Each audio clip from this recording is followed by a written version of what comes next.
terkait dengan keadaan tenang tadi, saudara ahli, terkait dengan keadaan tenang. Apakah untuk memahami apakah seseorang pada saat melakukan tindakan tersebut, dia dalam keadaan kejiwaan yang tenang, apakah perlu juga mengetahui latar belakang atau motif mengapa seseorang melakukan tindakan tersebut? Dan apakah kemudian motif tersebut menjadi bagian penting yang harus dibuktikan untuk mengukur tadi keadaan tenang dalam konteks kejiwaan si pelaku dalam kaitannya dengan elemen berencana di dalam ketentuan 340. Silakan. Baik, mohon izin yang mulia. Soal motif yang menjadi latar belakang kenapa orang melakukan tindak pidana, ini sebenarnya adalah sebuah pemahaman yang telah menimbulkan adanya perbedaan pandangan di kalangan ahli. Ada yang mengatakan bahwa soal motif itu tidak perlu diungkapkan dan tidak relevan untuk diungkap, tapi tidak sedikit juga yang menganggap bahwa motif itu adalah sesuatu hal yang perlu dalam kaitannya dengan pembuktian dan dalam kaitannya juga dengan pemidanaan. Nah, terkait dengan adanya perbedaan pemahaman yang demikian itu, karena ditanyakan kepada ahli, maka menurut pendapat saya motif itu adalah sesuatu hal yang perlu untuk diungkap karena motif itu akan melahirkan kehendak. Untuk kemudian kehendak itu justru kemudian akan melahirkan kesengajaan. Kenapa saya katakan demikian? Karena memang motif itu bukanlah merupakan bagian inti atau bestandel van delik, ya. Yang bestandel van deliknya adalah unsur dengan sengaja, unsur kesalahan. Akan tetapi kesengajaan itu bukanlah sesuatu hal yang ada begitu saja.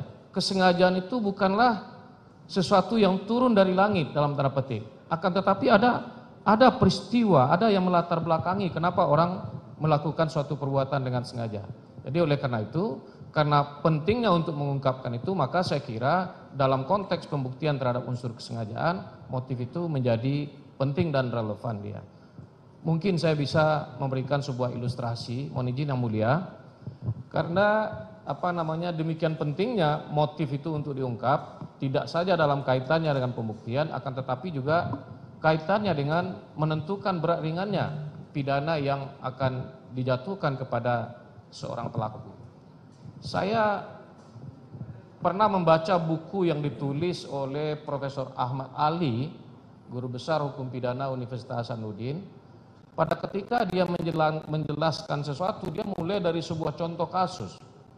Contoh kasusnya begini. Seseorang, katakanlah si A itu melakukan tindak pidana pencurian ayam di kota A. Si B mencuri ayam di kota B. Si C kemudian juga mencuri ayam di kota C. Nah, si A yang mencuri ayam di kota A itu dijatuhi hukuman selama 3 bulan. Si B yang di kota B dijatuhkan hukuman selama 6 bulan. Sementara si C di kota C dijatuhi hukuman atau pidana selama 9 bulan. Nah, pertanyaannya, kenapa sebuah perilaku yang sama ya kok bisa dijatuhi pidana yang berbeda? Bahkan terjadi disparity of sentencing atau disparitas pemidanaan yang demikian besar antara satu perbuatan dengan perbuatan lain. Nah, dikatakan oleh Profesor Ahmad Ali yang membedakan adalah motifnya. Si A dijatuhi hukuman selama 3 bulan karena motifnya mencuri ayam itu adalah untuk membeli resep obat anaknya yang sedang sakit. Sedangkan si B yang mencuri ayam di kota B, mencuri ayam itu adalah disebabkan karena dia sudah berjanji dengan calon pacarnya untuk ditraktir atau menonton atau kemana, karena dia tidak punya uang, dicurinya ayam tetangga. Sehingga dengan demikian atas dasar motif itu dia dijatuhi hukuman selama 6 bulan.